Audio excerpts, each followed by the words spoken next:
नमस्कार मित्रांनो, पुन्हा एकदा आपल्या सर्वांचं हार्दिक स्वागत आहे गजानन चव्हाण व्लॉग यूट्यूब चॅनलवरती एका नवीन व्हिडिओमध्ये। मित्रांनो, आज आपण माहिती पाहणार आहोत महाराष्ट्रातील बहुचर्चित व सर्वात लांब नव्याने निर्माण होणाऱ्या नागपूर गोवा शक्तीपीठ महामार्गाविषयी।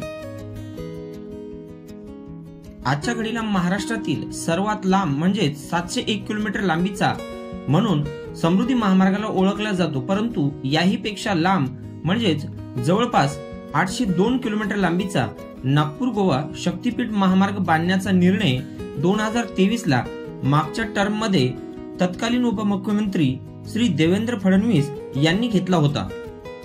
समृद्धी महामार्गाप्रमाणेच विदर्भ, मराठवाडा, पश्चिम महाराष्ट्र व कोकणाला जोडणारा हा महामार्ग या संपूर्ण विभागाच्या विकासाला गती देणारा असावा, यातूनच MSRDC ने याचे काम हाती घेतले। या महामार्गादरम्यान येणारे महत्वाचे तीर्थक्षेत्र म्हणजे 3.5 शक्तीपीठासह 2 ज्योतिर्लिंग, त्याचबरोबर आदमापूर, पट्टण कोडवली, नरसोबाची वाडी यासारखी तीर्थक्षेत्रही जोडल्या जाणार आहेत। वर्ध्यातल्या पवनार आश्रम पासून सुरू होणारा हा महामार्ग पत्रादेवीपर्यंत जाण्याचे प्रस्तावित आहे व वर्ध्याच्या इंटरचेंजवर हा महामार्ग समृद्धीशी जोडल्या जाणार असून अर्थातच नागपूरच्या शिवमडकापर्यंत प्रवास करणे शक्य होणार आहे। 2023 मध्ये या महामार्गासाठी जमीन मोजण्याचे काम सुरू झाले होते, परंतु अनेक ठिकाणी शेतकऱ्यांचा याला विरोध देखील झाला होता आणि म्हणूनच विधानसभा निवडणुकीच्या पार्श्वभूमीवर हा महामार्ग बांधण्याचा निर्णय तुर्तास स्थगित करण्यात आला होता। तेच सरकार विधानसभा निवडणुकीत पुन्हा बहुमताने आल्यामुळे आता मात्र शक्तीपीठ महामार्गाच्या निर्मितीसाठी वेगाने हालचाली सुरू झाल्या आहेत, परंतु पुन्हा एकदा या महामार्गाला मोठ्या प्रमाणात विरोध देखील पाहायला मिळत आहे। कोल्हापूर, सांगली, हिंगोली सारख्या जिल्ह्यामध्ये तर हा विरोध आंदोलनात रूपांतर झाला आहे आणि म्हणूनच सरकारने प्रत्येक जिल्ह्यामध्ये समन्वयक अधिकारी नेमून ते स्थानिकांना या महामार्गाचे महत्त्व सांगून त्यांच्या अडीअडचणी जाणून घेणार आहेत।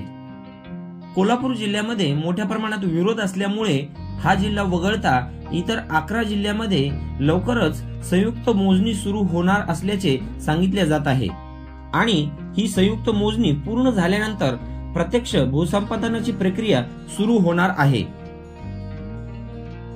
वर्धा आणि यवतमाळ या जिल्ह्यामध्ये मोजणी सुरू असून मार्च अखेरपर्यंत उर्वरित जिल्ह्यात देखील मोजमाप सुरू होण्याची शक्यता आहे।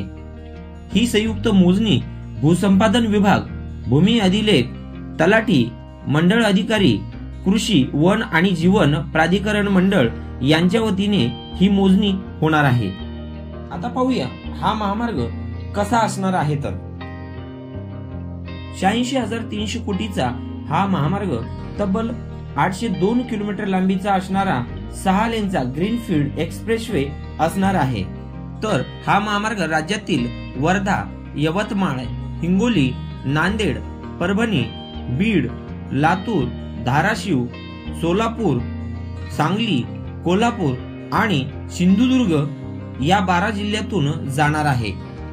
या महामार्गावर 26 ठिकाणी इंटरचेंज असून 48 मोठे पूल, 30 बोगदे आणि 8 रेल्वे ब्रिज असणार आहेत। एकंदरीत या महामार्गाविषयी सरकार मोठ्या प्रमाणात उत्साही असून त्यानुसार वेगाने हालचाली देखील सुरू आहेत आणि ज्या ठिकाणी विरोध आहे तेथील शेतकऱ्यांना विश्वासात घेऊनच पुढील प्रक्रिया केल्या जाणार असल्याचे सरकारकडून सांगण्यात येत आहे।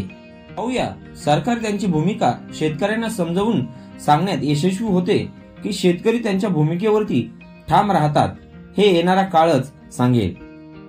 तुर्तास या व्हिडिओमध्ये इथं थांबूया। हा व्हिडिओ तुम्हाला नक्कीच आवडला असेल तर लाईक जरूर करा आणि आपल्या मित्रांपर्यंत हा व्हिडिओ नक्की शेअर करा आणि अशाच पद्धतीची माहितीपूर्ण व्हिडिओ आपल्या चॅनलवरती येत असतात, त्यासाठी आपल्या चॅनलला सबस्क्राईब नक्की करा। पुन्हा भेटूया पुढच्या व्हिडिओमध्ये, तोपर्यंत जय हिंद, जय महाराष्ट्र, जय शिवराय।